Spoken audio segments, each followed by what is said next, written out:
Coastal heritage in Scotland and all around the world actually is under threat. The coastal zone is very dynamic, sediments move around and that impacts coastal heritage. We have issues of sea level rise, of increased storminess, and this is very probably driven by climate change, and that is accelerating coastal change, and so it puts heritage at risk. People here think coastal heritage is their link with the past. Parnackie still has a working harbour, but a lot of other places the harbours are underused.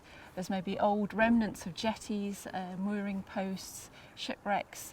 And as these coastal features aren't used, they just fall into disrepair and eventually they'll just be taken by the sea.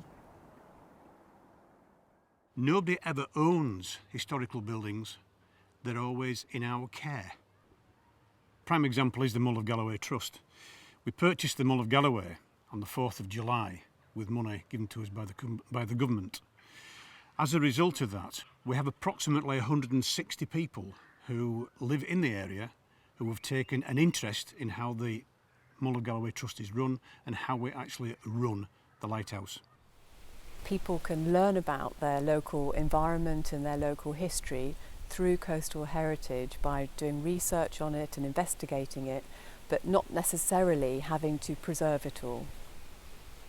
To enable people to find out about coastal heritage in their local area, we've developed a website and an app, and so you can zoom into your local area, you can click on a point of interest, and that brings up information about a site, and then we are asking members of the public to take photographs and do condition surveys of those sites and send that information in to us, and then it gives us a really good current picture of the state of Scotland's coastal archaeology.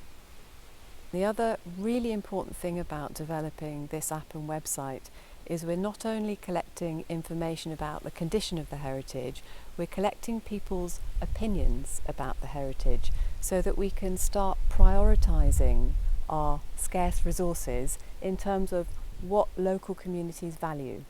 So if a site is well known and it's well visited and people enjoy it and want it looked after, we'll help them to do that.